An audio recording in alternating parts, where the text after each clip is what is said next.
warahmatullahi wabarakatuh. Shalom, Om Swastiastu, Namo Buddhaya, salam kebajikan, Rahayu, Rahayu, Rahayu, salam harmoni. Hai, hello everyone. Kenalin, nama aku Nikita Bendri dengan NIM 2301064429 dari Universitas Negeri Surabaya.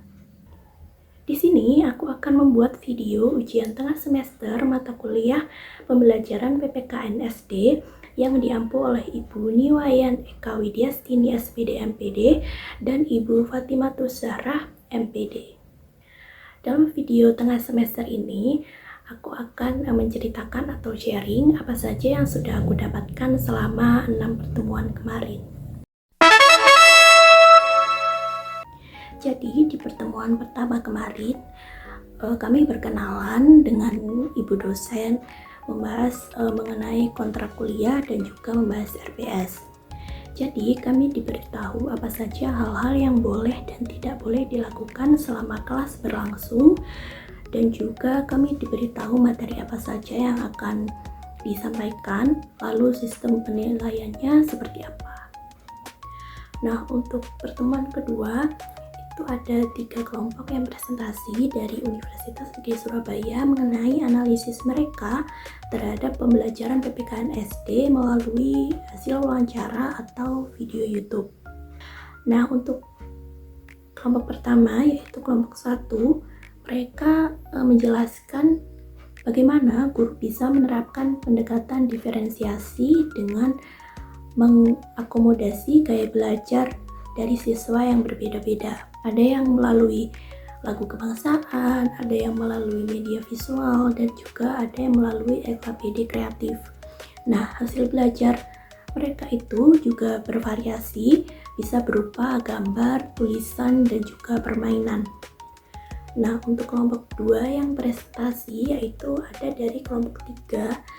Nah, mereka menemukan adanya pendekatan kontekstual dan reflektif yang membuat pembelajaran menjadi semakin bermakna, walaupun perlu meningkatkan manajemen kelas dan variasi metode pembelajaran.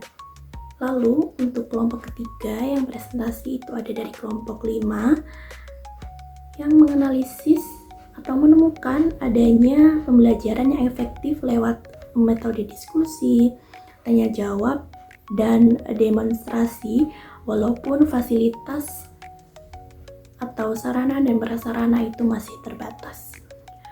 Lalu untuk pertemuan ketiga itu ada 4 kelompok yang presentasi, yaitu 2 dari UNESA dan 2 dari UNY.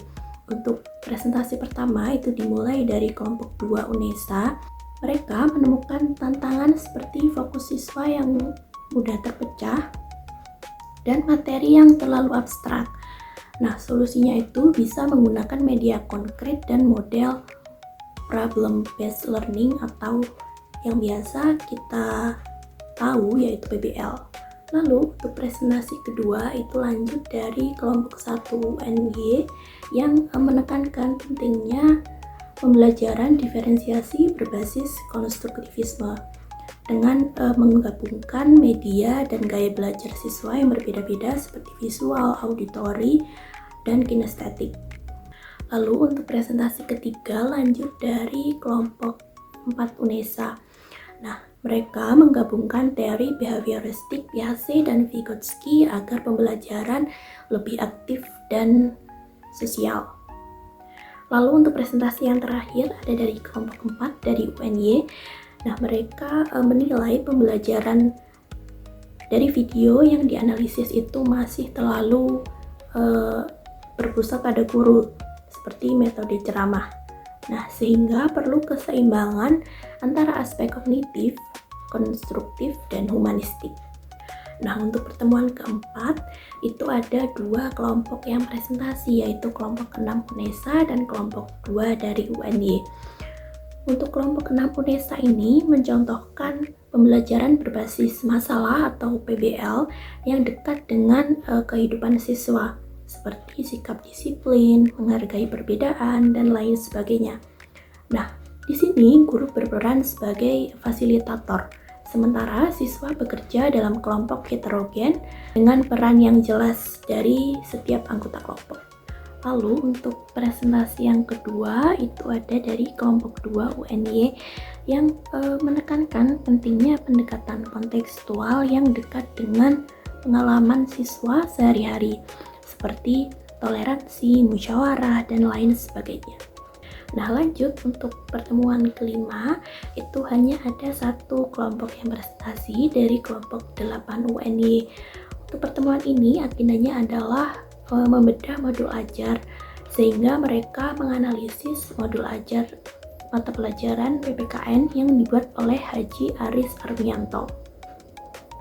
Nah, modul ini itu menggunakan pendekatan deep learning dan model PBL dengan metode eksploratif dan diskusi. Nah, setelah dianalisis, ternyata modul ajar ini memiliki kelebihan dan kekurangan. Untuk kelebihannya sendiri, yaitu pembelajarannya sudah bermakna, aktif, dan juga fleksibel. Namun, kekurangannya yaitu waktu dan kriteria penilaiannya itu masih perlu ditingkatkan atau perlu diperbaiki. Nah, kelompok 8 UNY ini memberikan solusi yang bisa diterapkan oleh para guru, yaitu pembelajaran yang lebih kontekstual, menggunakan metode storytelling, lalu menggunakan permainan edukatif dan pelatihan micro teaching bagi guru.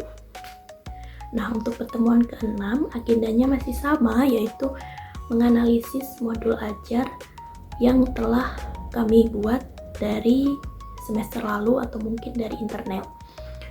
Nah, pada pertemuan ini ada dua kelompok yang presentasi, yaitu kelompok 1 UNESA dan kelompok 5 UNY.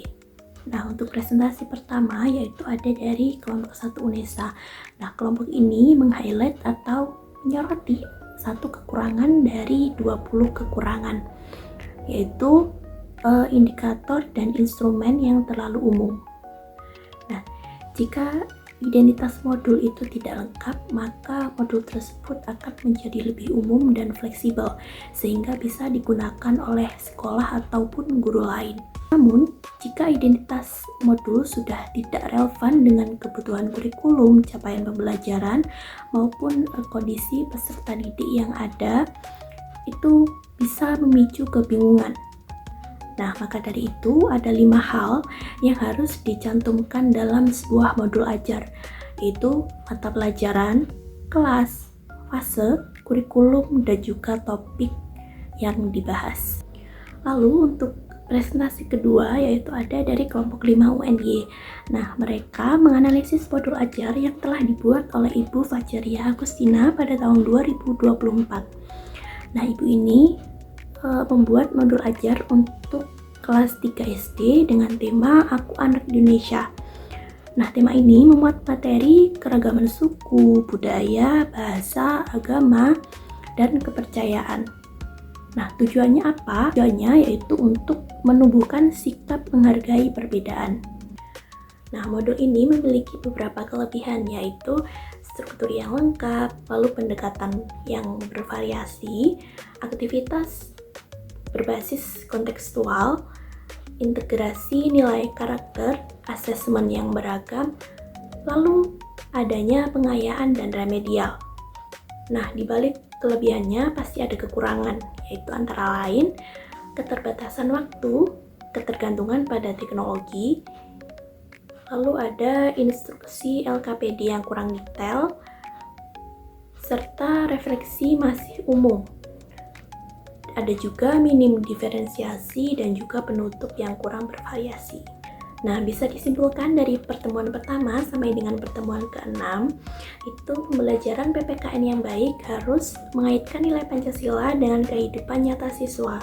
Yang kedua, menggunakan pendekatan yang kontekstual, partisipatif, dan juga berbasis masalah.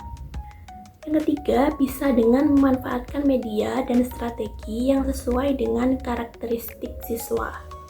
Nah, dan yang terakhir, guru harus menjadi fasilitator yang mampu menciptakan suasana belajar yang bermakna, menyenangkan, dan juga aktif.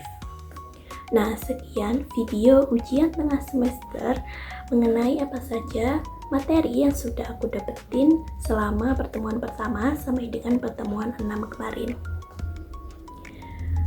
Semoga video ini bisa bermanfaat untuk kalian semua yang menonton. Terima kasih sudah menyimak dengan baik. Wassalamualaikum warahmatullahi wabarakatuh. See you next time.